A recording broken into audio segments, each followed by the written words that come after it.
Oi, gente, tudo bem? A gente vai continuar a matéria da última aula. Eu não sei se todo mundo lembra, mas a gente abordou a questão dos reinos, né? A classificação biológica. E tinha os reinos, que eram aqueles grandes grupos, né? Em que a gente separava todos os seres vivos em cinco. E agora a gente vai passar em cada um dos cinco de uma forma um pouco mais aprofundada e vai revisar algumas coisas que a gente viu na última aula. Tudo bem? O primeiro reino que a gente vai ver é o reino fungi, que é o reino dos fungos. E aqui na tela a gente colocou um cogumelo gigante, que é um tipo de fungo. Só retomando algumas coisas que a gente já falou na última aula, que os fungos, que são seres vivos do reino fungi, são alguns unicelulares e outros pluricelulares. Eu espero que vocês lembrem disso na aula de introdução, mas vamos repetir. Unicelulares são todos os seres vivos que possuem apenas uma única célula, e os pluricelulares são todos os seres que possuem mais de uma célula. Todos eles possuem parede celular, que é aquele envoltório que fica por fora da membrana celular. Espero que vocês lembrem disso na aula de citologia também. Todos eles possuem envoltório nuclear, ou seja, carioteca. Ou seja, todos eles são seres eucariontes, que a gente já colocou ali embaixo. Além disso, todos os fungos são heterotróficos, ou seja, eles precisam se alimentar de coisas que estão no meio externo e não conseguem produzir seu próprio alimento como as plantas. É tanto que no início, né, como o cogumelo nasce no chão, por exemplo, acreditava-se que ele era um tipo de planta, né? Mas aqui a gente já tem uma diferença muito grande, que é a questão de todos serem heterotróficos, enquanto todas as plantas são autotróficas e fazem o processo de fotossíntese. Fungo não faz isso. Então, já está aí uma grande diferença. Em termos de reprodução, a gente já falou sobre isso também. Alguns fungos possuem a chamada reprodução assexuada, que é aquela onde o indivíduo consegue gerar outro sem a necessidade de um segundo indivíduo. E outros tipos de fungo fazem reprodução sexuada, que é aquele tipo de reprodução onde você precisa de dois seres vivos para fazer o cruzamento. Tudo bem? Vamos lá. Falando um pouquinho sobre os fungos multicelulares, especificamente. Os fungos multicelulares eles são formados por estruturas chamadas hifas e micélios. O que é isso? Uma hifa nada mais é que um fio, como a gente pode ver aqui na imagem. São fiozinhos. Esses fiozinhos são conjuntos de células e esses fios eles podem ter duas estruturas diferentes. A gente pode ter as hifas cenocíticas, que são essas aqui, e as hifas septadas, que são essas aqui. Qual que é a diferença? A palavra septo significa divisão, né? Por isso que a gente tem, por exemplo, o septo nasal, que algumas pessoas têm o problema de desvio no septo, o problema do desvio na divisão nasal. Então, o que é o septo? São essas divisõezinhas aqui. Enquanto a hifa cenocítica, ela é lisa. Como vocês podem ver, não tem essas divisões. E, portanto, só recapitulando, hifa é um fio, basicamente um fio de células, que pode ser cenocítica, lisa ou septada, com essas divisõezinhas. E quando a gente tem um conjunto desses fios, a gente tem o chamado micélio. Portanto, você tem a hifa, várias hifas formam um micélio.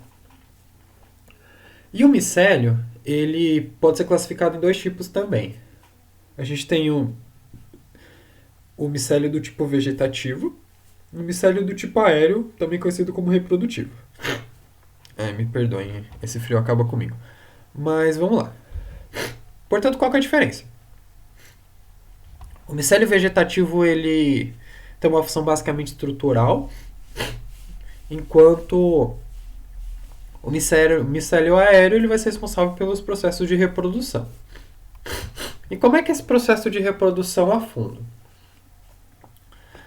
Basicamente, esse micélio aéreo, esse micélio reprodutivo, ele solta esporos.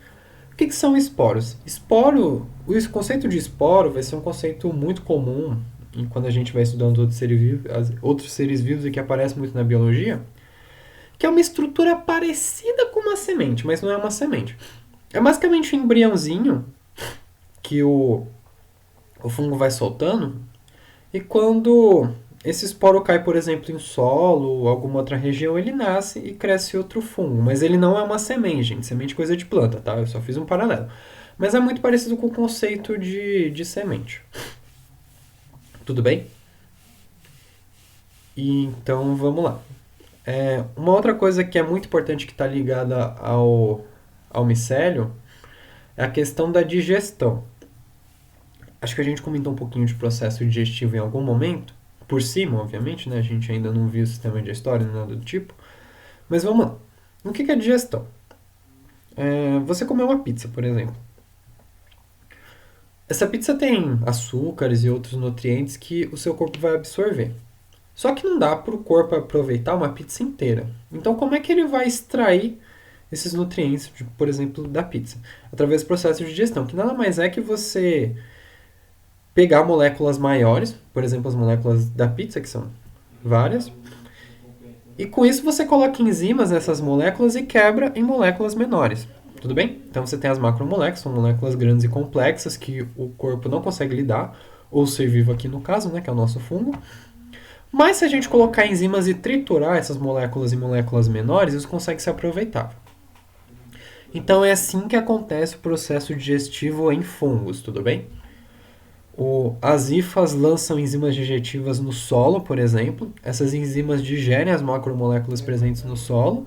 Essas macromoléculas são divididas em moléculas menores e mais simples, então isso é absorvido para dentro da hifa, onde essas moléculas, esses nutrientes conseguem ser aproveitáveis para o fungo. Tudo bem? Então, muito simples, né? Você tem a hifa aérea, ela solta esporos, a partir dos esporos que são embriões desse fungo que ele vai conseguir se disseminar. E também através das hifas a gente consegue fazer esse processo de digestão, soltando enzimas digestivas, pegando as macromoléculas, dividindo em moléculas menores e absorvendo. Uma outra coisa que é muito importante que a IFA faz, eu não sei se vocês lembram lá no início que eu falei que tinha fungos sexuados e assexuados. Então, no caso, a reprodução de fungos sexuados se dá através de junções de hifas que trocam gametas, né? O que são gametas? Basicamente células sexuais, né? Por exemplo, como um espermatozoide ou óvulo. Então, os fungos conseguem fazer a troca e a junção desses gametas através da união de hifas. Então, você une várias hifas e depois você solta os poros dessas hifas unidas. Tudo bem? Bem simples, né? A Lilian costuma passar um documento que fala um pouco dessa aula de uma forma mais aprofundada e resumida. E eu vou deixar ele disponibilizado no Moodle, e daí vai ter essas coisas em mais detalhes, tudo bem? Só para vocês lerem depois e dar uma recapitulada. Tudo bem? Então, só dá uma olhada lá. Eu coloquei antes de gravar a aula, que foi na semana, então sábado, que vai ser o dia que essa aula vai estar no ar, já vai estar lá disponível para vocês baixarem e derem uma lida, tudo bem? Beleza. A gente falou de processo de digestão, e processo de digestão nada mais está ligado do que o processo de nutrição em si. Então, quando a gente fala de nutrição de fungos, a gente consegue separar os fungos em três grandes grupos, né? O primeiro deles que a gente colocou aqui no slide são os fungos saprófagos, que são basicamente aqueles fungos que obtêm alimentos decompondo organismos mortos. Sapro, se eu não me engano, vem do grego ou do latim, mas acho que é do grego e significa cadáver e coisa em decomposição. Tudo bem? O segundo grupo é o grupo dos parasitas, tá? São basicamente fungos que alimentam-se de substâncias de outros organismos seres vivos. Aliás, de outros organismos vivos, desculpa. Tudo bem? Então, bem simples. Você tem um fungo que vai estar lá em outro ser vivo, por exemplo, na casca de uma árvore ou mesmo em um humano. E daí esses fungos vão se alimentar das substâncias presentes ali naquele ser vivo que ele está parasitando. Além disso, a gente também tem os fungos predadores, que se alimentam de pequenos animais que os capturam. E sim, isso é possível. Obviamente, animais pequenos, né, como insetos. E daí pode ocorrer aquele processo de digestão extracelular, onde você joga enzima e daí consegue aproveitar os nutrientes desse inseto. Tudo bem? E um outro ponto muito importante sobre os fungos que vai entrar até um conceito biológico muito importante, que é o conceito de respiração, que a gente já pode falar aqui. Respiração é basicamente o processo de produção de energia dentro de uma célula. A gente vai falar profundamente sobre esse processo na aula de bioquímica, mas por enquanto aqui saibam que respiração é basicamente a obtenção de energia. E eu espero que vocês se lembrem que esse processo é feito na mitocôndria, que é a organela celular responsável pelo processo de respiração. E a respiração ela pode ser dividida em dois tipos. Você tem a respiração aeróbica, que é a respiração dependente de oxigênio, e você tem a respiração anaeróbica, que é uma respiração que acontece mesmo na ausência de oxigênio. Portanto, o fungo a ser vivo, obviamente, ele precisa de energia para se manter vivo. O processo de produção dessa energia se dá pela respiração e pode ser feito através dessas duas estratégias aqui, que é a aeróbica e a anaeróbica. Eu não sei se vocês já ouviram falar, por exemplo, em exercício aeróbico, né? A gente fala bastante deles em educação física. Exercícios aeróbicos são aqueles exercícios que a gente faz e que são bastante intensos e que a gente fica bem ofegante depois, porque é um exercício que requer muito oxigênio, né? Então por isso que a gente chama de exercício aeróbico. Então quando vocês verem o termo respiração aeróbica, é só lembrar desse exemplo, né? É um exemplo que mostra essa dependência de oxigênio. E outra respiração, que é a respiração anaeróbica, ela acontece mesmo na ausência de oxigênio. Obviamente que é um processo que ele produz muito menos energia do que um processo de respiração aeróbica, mas é um processo útil para seres vivos, incluindo os fungos. E é, por exemplo, esse processo que é responsável pela fermentação. A fermentação nada mais é que um processo aeróbico. Você pega o fermento, que é uma levedura, que é um tipo de fungo, coloca no bolo, e daí esse fungo ele vai começar a se alimentar do açúcar presente na massa do bolo e vai começar a soltar gás carbônico, por isso que o bolo fica fofinho. Inclusive por isso que ele cresce, né? Não é que a massa se multiplica, é que a massa fica mais porosa e com isso você vai criando mais espaço, daí o bolo fica maior. E essas leveduras, elas também são utilizadas no processo de produção de bebidas alcoólicas, né? E esse tipo de levedura, ao invés de produzir gás carbônico, como as leveduras utilizadas no processo de fermentação, elas vão produzir álcool e por isso as bebidas vão ficar alcoólicas. E daí é o mesmo processo. Essas leveduras, por exemplo, são colocadas no suco de uva e daí elas vão se alimentando do açúcar presente nesse suco e vai liberando álcool. E beleza. Os fungos eles podem ser classificados em 4 tipos. Na verdade tem mais, tudo bem? A gente só está passando isso por título de curiosidade. Mas talvez vocês vejam esses termos na prova, então é importante pelo menos que vocês já tenham visto alguma vez na vida. Então você tem basicamente o grupo Zygomicota, que é o grupo dos zigomicetos, o grupo dos fungos imperfeitos, que são chamados deuteromicetos.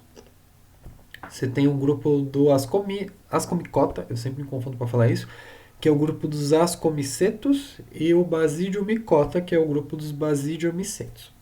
Tudo bem? Então aqui só, dando uma retomada geral, fungos eles podem estar ligados ao nosso próprio processo de alimentação, né?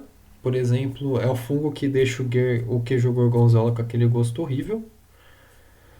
Além disso, tem esses cogumelos alucinógenos, tem o champignon, que é utilizado, por exemplo, em estrogonofe. Você tem as trufas, que são iguarias na Europa e também estão ligados à nutrição. E, obviamente, a gente tem o fermento que faz o bolo crescer. Além do lado da importância econômica, e é importante a gente passar por esse lado da importância econômica, porque pode cair na prova qual que é a importância econômica dos fungos, então a gente já sabe. Produção de bebidas alcoólicas, produção de queijo, produção de fermentos, ou mesmo a gente pode comer o próprio fungo mesmo, como no caso do champignon. Além dessa importância econômica, a gente também tem uma importância de saúde pública, né? Já que fungos causam doenças. As doenças mais comuns são basicamente as micoses, né? Por exemplo, dá no pé. Tem a velha história que as piscinas do céu dão micose, mas eu acho que é mito, porque eu fiz natação lá e não peguei micose. E, enfim, mas se você pegou, enfim, e ficou lá com o pé branco, aquele negócio feio, é por causa dos fungos, que causam as micoses. E a doença mais famosa causada por fungos, entre outras, né, mas aqui talvez possa cair na prova e que é até importante que vocês saibam, é a chamada candidíase. A candidíase é causada por um fungo chamado Candida albicans. E por que que tem esse nome? Candida significa branco. E então ele recebeu esse nome porque ele causa uma doença onde deixa algumas manchas brancas, né? Por exemplo, coloquei algumas imagens aqui. Fica uns negocinhos brancos aqui, por exemplo, no céu da boca, na língua. E, e ela também pode ocorrer em outras partes do corpo, causar corrimentos vaginais, etc. Também pode causar febre. E além disso, é uma doença que ela é transmissível sexualmente. Então, uma pessoa que está com candidíase, se faz sexo sem proteção, acaba transmitindo isso para o parceiro. Mas uma coisa muito importante é que, apesar da candidíase ser uma doença que tem transmissão sexual, ela não é uma DST. Não sei se vocês conhecem a sigla DST. DST significa doenças sexualmente transmissíveis. Por que, que não é uma DST? De fato, apesar de ter transmissão sexual. Porque a, porque a Candida albicans, que é o causador da candidíase, ela é um fungo que ela já está presente na flora do nosso corpo, tá? O nosso corpo tem a chamada flora, que é basicamente o conjunto de bactérias, protozoários e fungos que estão presentes no nosso organismo e que convivem bem com a gente, que são importantes, por exemplo, para o intestino e outras regiões, e que estão lá quietinhos. A gente acaba se beneficiando, de certa forma, dessa presença de bactérias no estômago, por exemplo, enquanto as bactérias e os seres vivos dessa flora também se aproveitam disso, se alimentando dos nossos nutrientes, né? Então acaba sendo uma relação de troca bem justa para os dois lados. Porém, às vezes esses organismos eles podem causar alguns desequilíbrios, né? Então a gente tem essas doenças, apesar deles já estarem presentes no nosso organismo, quando tem alguma coisa errada eles podem causar algum tipo de doença. Mas geralmente eles estão lá quietinhos e fazem até bem pra gente. Então, retomando, por que eu estou falando disso e por que eu comecei a falar sobre a DST? A gente só classifica como DST as doenças causadas por seres vivos que não estão presentes na flora do nosso organismo. Por exemplo, o HIV. O HIV, que é o vírus causador da AIDS, não é um vírus que já está presente naturalmente no ser humano. Então, por isso que a gente considera que a AIDS é uma DST, porque é causada por um ser vivo que não está presente na flora. Já no caso da candidíase, ela já está lá. Só que por conta de algum desequilíbrio, ela pode vir a causar algum tipo de doença. Tudo bem? Agora a gente vai para o reino dos protistas. Beleza, gente, vamos lá. Quais são as principais características do reino protista? Muitos biólogos apelidam o reino protista como balaio de gatos, né? Por que é um grande balaio de gatos? Porque é um reino que engloba todos os seres vivos que não puderam ser classificados em outros reinos. Então vamos pegar um exemplo de protista, as amebas, né? Aquele bichinho gosmento. Tem algumas fotos aqui para quem ainda não tiver visto.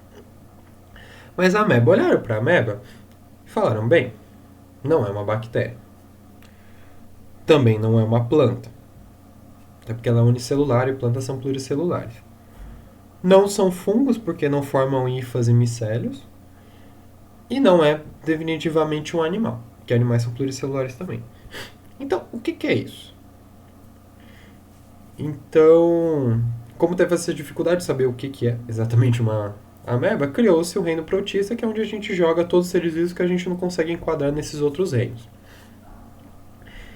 Então, os dois grandes grupos que estão presentes nesse reino são as algas e protozoários. Algas que são parecidas com plantas, mas não são plantas, e os protozoários que são unicelulares, mas também são bactérias, porque são eucariontes e tudo mais. Tudo bem? Então essa é a principal característica do reino protista. É o reino que contém todos os seres vivos que não conseguiram ser enquadrados em outros reinos, nos outros 4 reinos que a gente introduziu lá na última aula e que a gente vai continuar daqui pra frente. Tudo bem? Então vamos lá. Portanto, como esse grande balaio de gases, a gente tem uma diversidade muito grande de formas de vida dentro desse reino. Então, por exemplo, a gente tem seres unicelulares, que, de novo, eu vou ficar repetindo esses termos até vocês decorarem, desculpa. Tem os seres unicelulares, que são os reinos. Ou que são os reinos, não, que são os seres vivos. Tô me confundindo já. São os seres vivos que possuem uma única célula, como também tem seres pluricelulares, que possuem mais de uma célula, por exemplo, as algas. Mas também tem alga unicelular, tá? Tomem cuidado com isso. Além disso, a gente tem seres que são heterotróficos e seres autotróficos. No caso, todo protozoário é heterotrófico e toda alga é autotrófica. Não tem exceção quanto a isso. Todos os seres desse reino são eucariontos. Diferente, por exemplo, das bactérias, né? Aliás, as bactérias a gente introduziu lá na outra aula, que é o único reino que tem células procariontes de fato, né? Além disso, tem seres sem parede celular e seres com parede celular. Assim como tem seres que fazem reprodução sexuada e tem seres que fazem reprodução assexuada. Tem os dois tipos. Tudo bem? Então é um reino bem diversificado. Vou começar falando sobre as algas.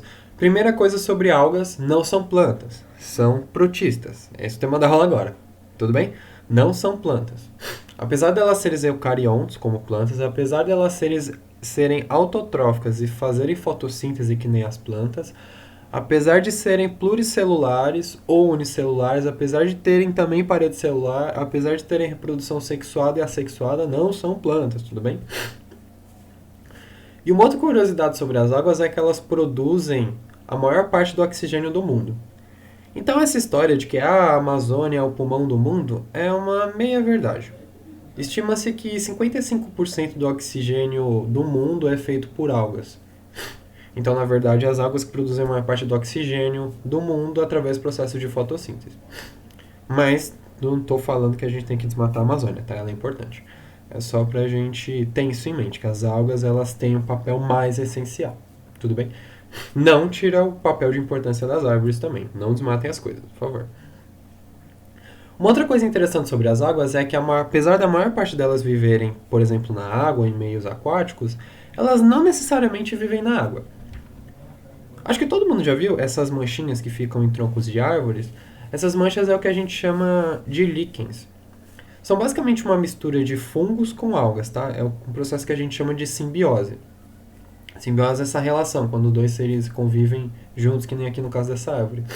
E esses líquens são importantes, inclusive, para a gente conseguir saber a qualidade do ar, tá? Eles vão mudando de acordo com o grau de poluição do ambiente. Tudo bem? Então saibam disso. Não são plantas, são eucariontes, fazem fotossíntese, podem ser pluricelulares, mas também tem algas unicelulares, tem parede celular, tem reprodução sexuada, mas também tem reprodução assexuada, tudo bem? Vocês vão ver isso mais profundamente no ensino médio, que tem um negócio de ciclo de alternância de gerações, que em uma parte do ciclo da alga ela é sexuada, outra parte é assexuada, mas enfim, a gente não precisa entrar profundamente nisso. Só saibam que as algas podem ter os dois tipos de reprodução, tudo bem? E qual que é a importância das algas para o mundo, né? Primeiro que a gente come alga, né? Por exemplo, eu coloquei aqui na foto um temaki. Essa parte de fora do temaki é um tipo de alga. Tem um outro uso muito importante das algas, que é esse agar, que é uma substância que a gente retira de algas, que é uma substância usada em doces, mas que é muito importante para a gente no laboratório, para a gente fazer cultura de células nessas plaquinhas aqui. Isso aqui tem uma série de nutrientes que ajudam a manter as bactérias vivas e facilitam na hora de estudar. Além disso, algumas das substâncias das algas também são usadas em sorvetes e cosméticos. E uma outra coisa muito importante ligada às algas também é que elas podem causar alguns tipos de contaminações na água. Eu não sei se vocês estão acompanhando o jornal esses dias, mas o Rio de Janeiro estava com um grande problema com o abastecimento de água no início do ano, mais ou menos ali por janeiro, não sei se foi resolvido. Que era basicamente esse problema que dá falta, a água ficava turva. Por que a água do Rio de Janeiro estava turva? Por causa de uma substância chamada geosmina, que é uma substância que é produzida por algas. Claro que lá a central de abastecimento do Rio de Janeiro, que eu não lembro qual que é o nome, não sei se é Cedrai, acho que é uma parada assim, começou a meter o migué lá de que não, geosmina não faz mal, e realmente talvez não faça, porém é meio ruim você tomar banho com essa água marrom, né? Então não é muito legal. Então, esse processo causado por algas. Tudo bem? Beleza. Isso é tudo que a gente precisa saber de algas. Agora vamos falar sobre os protozoários. Os protozoários são seres unicelulares, heterotróficos, eucariontes, fazem reprodução sexuada e assexuada e fazem respiração aeróbica. Unicelular, de novo, tem uma célula só. Heterotrófico, precisa se alimentar de coisas do meio externo, não tem a capacidade de fazer seu próprio alimento. Diferente das algas, que são autotróficos e fazem fotossíntese, então, através do processo de fotossíntese, além de soltar bastante oxigênio para a gente respirar no mundo, também fazem seu próprio alimento. Eucarion significa que tem membrana nuclear, lembre-se disso e não se esqueçam, por favor. Reprodução sexuada e assexuada. Reprodução sexuada precisa de 2 seres vivos fazendo cruzamento. Assexuada, você só precisa de um indivíduo só que dá origem a 2. Respiração aeróbica é uma respiração dependente de oxigênio. Protozoários precisam de oxigênio para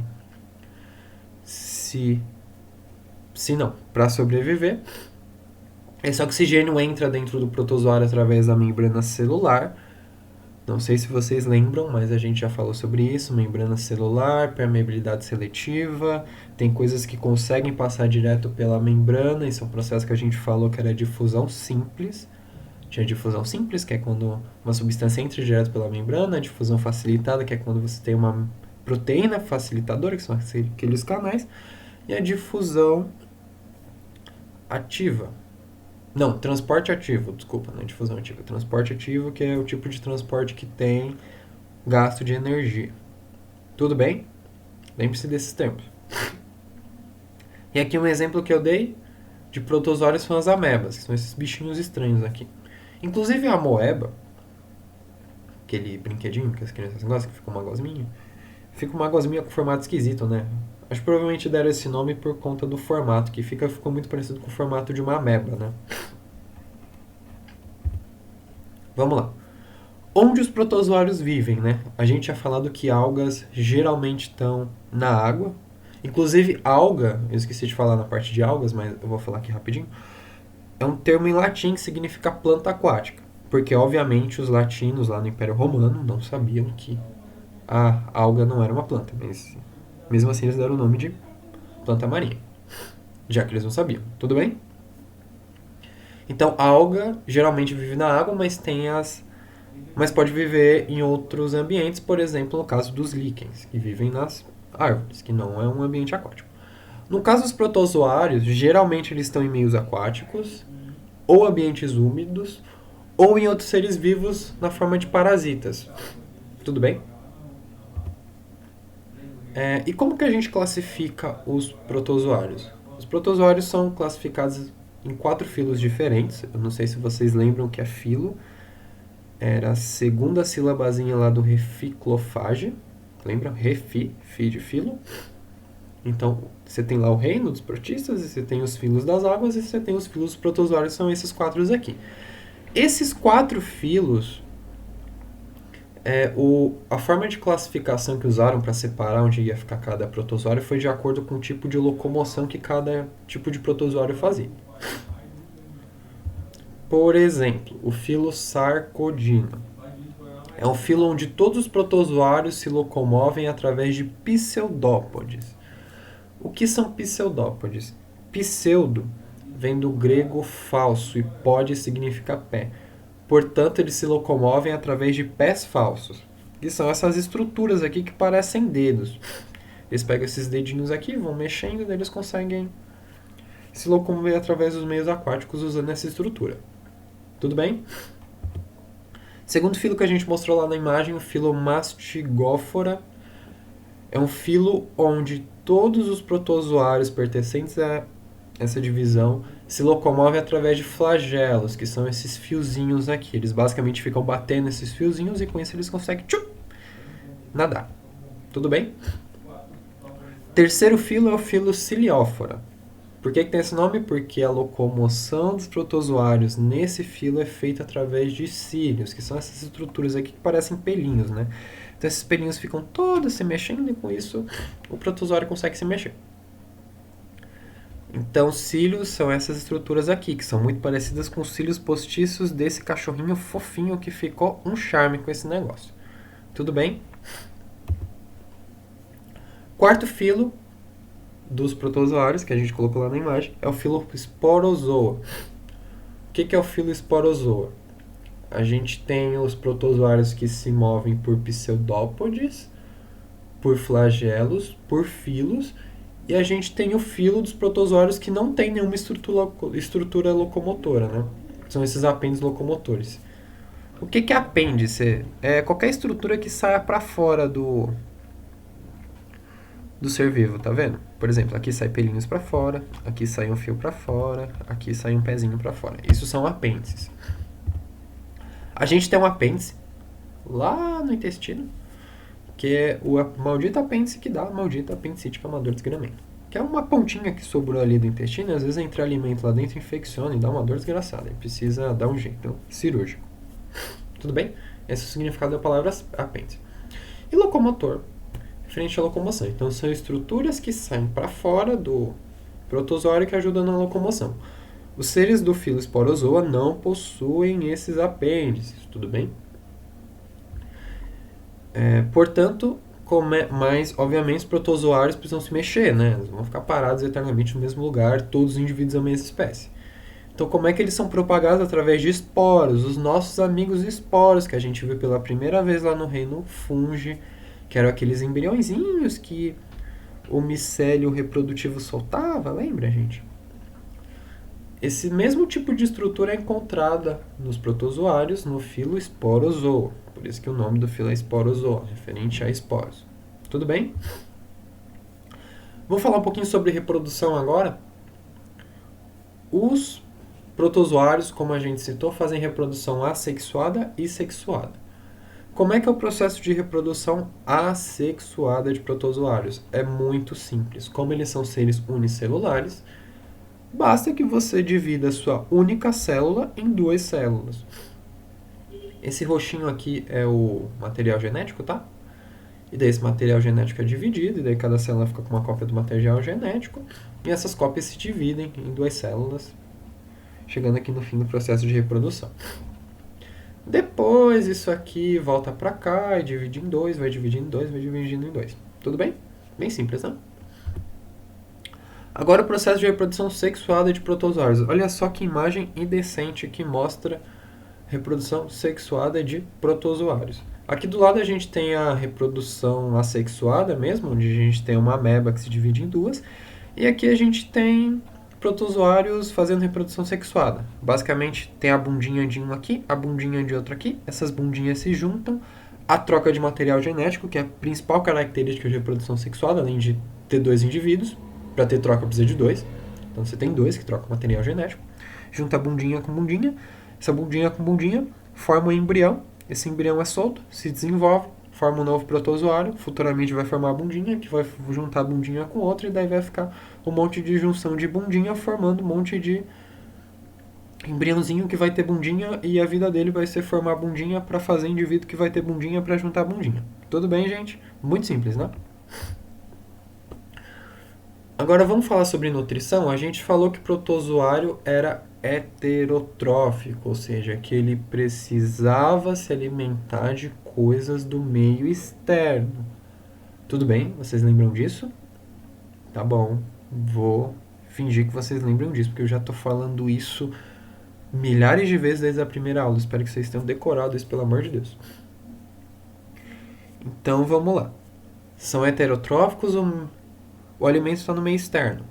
Lembra lá nos fungos que a gente falou, olha, o fungo precisa se alimentar de uma molécula, mas elas são complexas, como as pizzas, mas a gente precisa pegar os nutrientes da pizza. Então como é que a gente faz? A gente digere a pizza, a gente pega as moléculas complexas da pizza e transforma essas moléculas complexas em moléculas menores.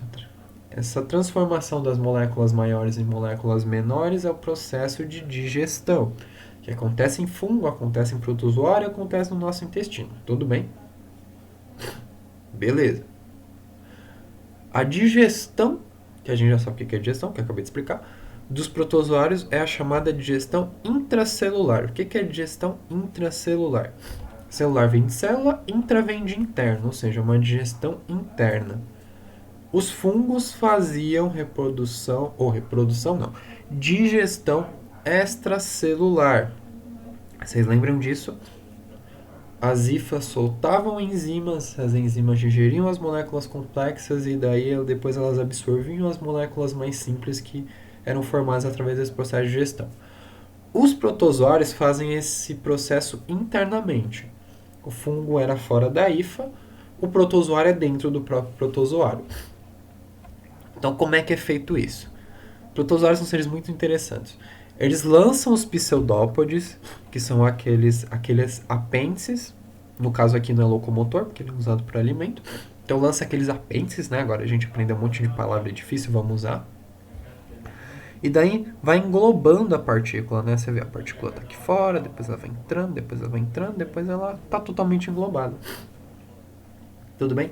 E quando ela fica englobada, gente, eu não sei se dá pra ver aqui, mas acho que dá. Ela fica dentro de uma bolsinha, né? Essa bolsinha é o que a gente chama de vacúolo digestivo. Tudo bem? Então a partícula é englobada pelos pseudópodos ou pseudópodes, tem as duas traduções, eu gosto mais de pseudópodes porque eu acho mais bonitinho, que eu estou mais acostumado a falar, mas pseudópodos também não está errado, mas é mais incomum. Os pseudópodos ou pseudópodes englobam essa partícula, a partícula fica englobada, e como você tem esse arzinho, que no caso vai ser água, né, já que o protozoário está em meio aquático, esse espaçozinho, quando essa membrana fechar, vai formar um vacúolo aqui, que é o vacúolo digestivo. E daí é dentro desse vacúolo que a digestão é feita, tudo bem?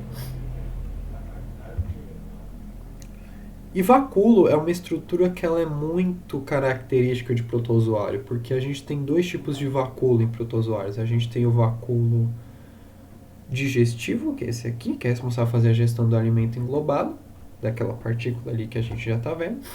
Como também tem o chamado vacúolo contrátil, que é um vacúolo responsável pela osmorregulação. Meu santo Deus, o que é osmorregulação? A gente já falou sobre isso, a gente não precisa entrar em pânico. Nossos movimentos aqui são friamente calculados, tudo bem? A gente coloca o conteúdo de uma forma que vocês consigam entender as coisas que a gente está falando. Não sei se vocês lembram que a gente falou sobre difusão, até falei de difusão agora há pouco, que tinha lá a célula, tinha aqui a célula. Inclusive, essa imagem é uma trollagem, porque tem um cursor aqui dentro, que às vezes eu acho que é... Opa, ainda não é vírus. Que tem um cursor aqui dentro, e às vezes eu acho que é o meu cursor, mas não é o meu cursor. Aqui está o meu cursor. Mas enfim. A gente falou sobre a difusão, que era o processo que estava ligado àquela tendência que tem do soluto e para o meio do meio mais concentrado para o meio menos concentrado, porque a natureza sempre busca um equilíbrio. A gente falou sobre isso, eu não sei se ainda está fresco na memória de vocês, mas vamos retomar aqui rapidinho. A natureza sempre busca o equilíbrio, certo? Então, se vocês olharem isso aqui, tem muito soluto aqui dentro. Então, a tendência natural é que esse soluto se dissolva, já que aqui não tem nada, né? Você vê que aqui está todo cheio de manchinha e aqui já tem menos manchas. Ou seja, o meio está mais concentrado aqui, menos concentrado aqui. Aí a gente falou que quando a gente tinha transferência de soluto através da membrana celular, a gente tinha um processo de difusão. Como isso aqui são coisas que estão dentro do protozoário, esse soluto geralmente não vai sair para cá, né? Já pensou o DNA vazando pela membrana? Ia ser um pouco esquisito, né? Até o coitado ia morrer se ficasse sem DNA. Esse é um problema. Mas então, já que não se transfere soluto, e a gente está vendo nitidamente que tem uma diferença de concentração aqui dos dois lados, que aqui está mais concentrado, aqui está menos, isso está muito nítido, gente. Olha, está tudo manchado aqui e aqui não tem nada. Porque aqui tem mais coisa do que aqui. E as coisas que estão aqui dentro não vão sair. Então a gente não vai ter processo de difusão nesse caso que eu estou explicando aqui. Tudo bem, tem processo de difusão no protozoário. Mas a gente está falando de osmorregulação aqui. A osmose, não sei se vocês lembram do termo osmose, que eu falei, olha, a difusão é dissoluto. E daí quando tem transferência de solvente, também para diminuir essa diferença de concentração, era o que a gente chamava de osmose. Então retomando, quando é soluto é difusão, quando é solvente é água. Então, por exemplo, né, o oxigênio que a gente citou era a difusão, e quando a gente tem a troca de água, a gente está falando de osmose porque a água é solvente. Mas o que isso tem a ver com o vacúolo contrátil? Por que eu estou falando de osmose aqui? Vai fazer sentido agora. Aqui está mais concentrado, certo? O soluto não sai, mas o solvente pode entrar. E daí começa a entrar água aqui dentro para tentar dissolver esse monte de soluto aqui, para a concentração daqui ficar parecida com a concentração daqui. E daí vai entrando água, vai entrando água, vai entrando água. Vai ter uma hora que esse negócio vai estourar. Se começar a entrar água aqui nem doido. Tudo bem? Vai estourar. Não cabe água infinita dentro do coitado protozoário, que às vezes é microscópico. Não cabe, vai estourar. Então, o que, que a natureza, o que, que a evolução fez para que os protozoários não estourassem quando eles estivessem nesses tipos de ambiente? Inventou-se uma estrutura chamada vacúolo contrátil, que nada mais é que uma bombinha de água que vai bombeando água para fora. Tudo bem? Então a água vai tender a entrar aqui dentro para dissolver isso aqui, e o vacúolo contrátil vai começar a jogar água para fora para o protozoário não estourar. Tudo bem? Isso que é o que a gente chama de osmorregulação. Um detalhe importante, não precisem decorar isso, mas é um detalhe importante, é que isso aqui é um processo que ele é mais intenso em protozoários que vivem em água doce. Por quê? Água salgada tem muito sal, então você está muito concentrado aqui dentro, mas você está muito concentrado lá fora também porque tem muito sal. Agora, quando você está na água doce, já não tem esse monte de sal. Então, a parte daqui fica muito mais concentrada do que o rio, do que a lagoa, do que o lugar que está o protozoário. Então, esse processo fica mais intenso em protozoários que vivem em água doce. Tudo bem? Próximo slide é de vírus, mas eu estou gravando essa aula, eu estou gravando um pedacinho por dia. E eu esqueci de colocar as doenças relacionadas aos protozoários. Então, eu vou rapidinho pegar a parte de doenças, aí a gente vai falar, depois a gente vai para os vírus. Eu não sei se vai dar tempo de falar numa aula só, talvez fique para outra. E é muito interessante a gente falar de vírus por conta da pandemia que está deixando a gente em casa e fazendo com que eu tenha que gravar essa aula, que dá um trabalho dos infernos. Tudo bem, gente? Já volto. Vocês não vão saber, né? Vocês vão ver logo em seguida. Mas enfim, eu vou lá pegar o resto da aula que eu esqueci e já volto.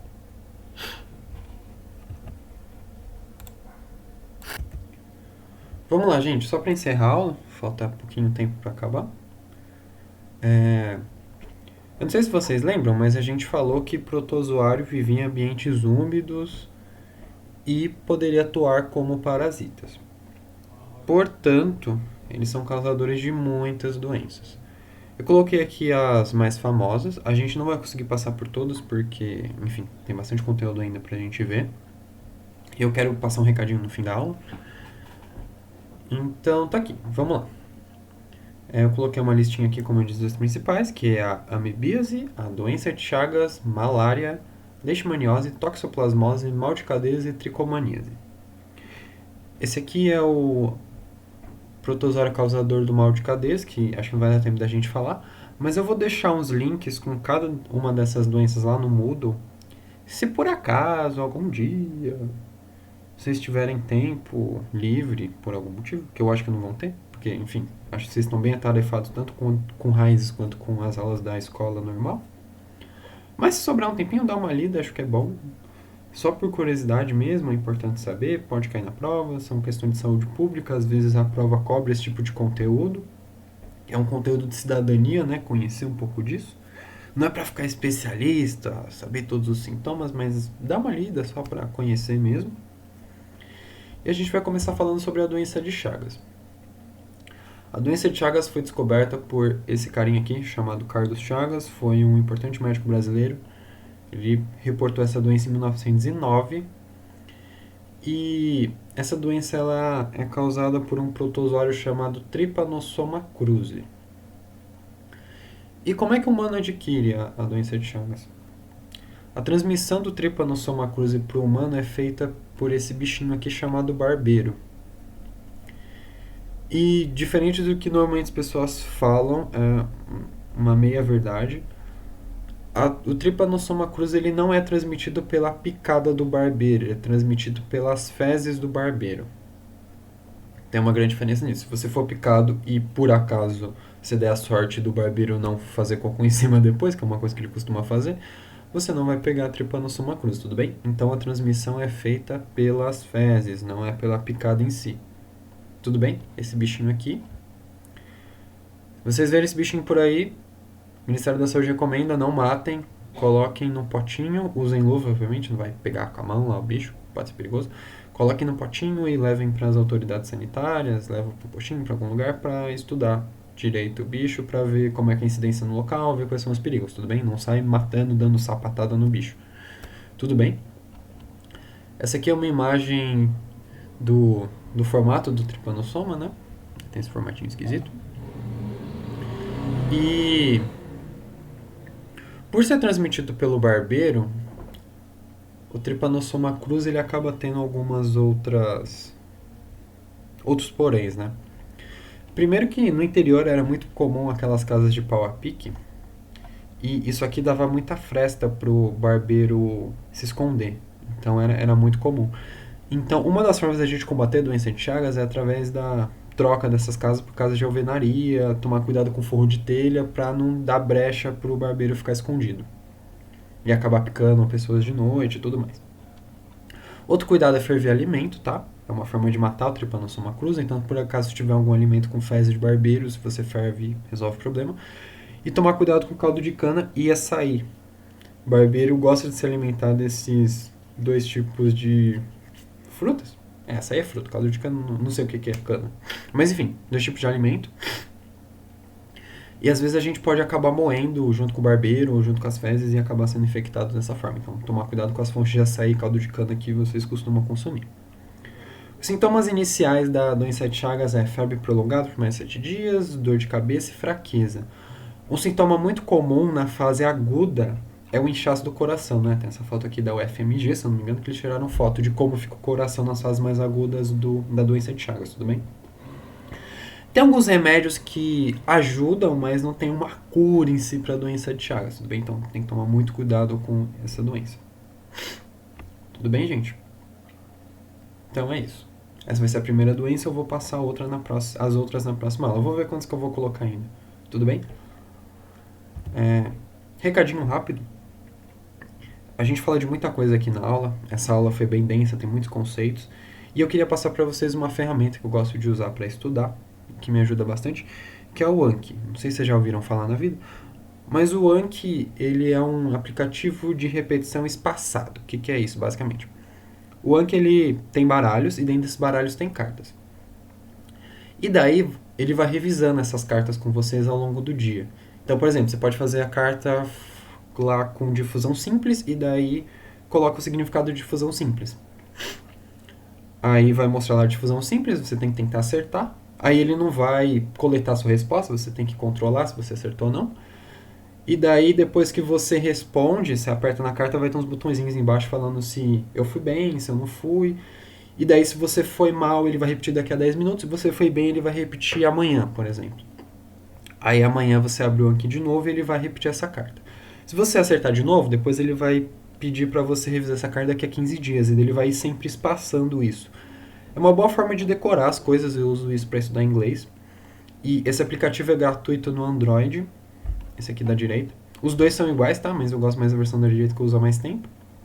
Ele é gratuito no Android. Pro iPhone ele custava R$92, acho que a alta do dólar deve estar muito mais, mas tem esse aqui da direita, laranjinha, que é bem parecido e que é gratuito também, dá pra usar, tudo bem? Dei uma fuçada lá, eu acho que é uma ferramenta bem legal para guardar tanto os conceitos de biologia, quanto fórmulas de física, quanto fórmulas de geometria, enfim, qualquer coisa eu acho que é bem útil para isso aqui, para fazer revisão, para fazer decoreba, para conseguir lembrar coisas, tudo bem? E é isso, gente.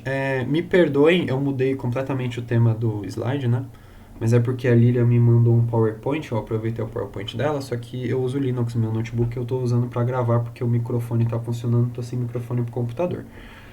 Então eu ia perder muito tempo se eu fosse abrir o PowerPoint de novo, copiar, passar para cá, gravar, enfim, só são 8 minutos, então vai assim. Mas quando eu for disponibilizar o slide da aula, eu junto tudo e mando bonitinho, tá bom? Então é isso, gente, obrigado. Qualquer dúvida, já sabem, o nosso contato está aí. Perguntem aqui no chat também. Se bem que o chat vai sumir daqui a pouco. Então, enfim, mas mandem mensagem. Se tiver alguma dificuldade, não estou conseguindo estudar, não estou com tempo, não estou entendendo, estou perdido na matéria, avisem, por favor, a gente precisa saber disso e a gente precisa ajudar vocês. Tudo bem, gente? É isso e obrigado.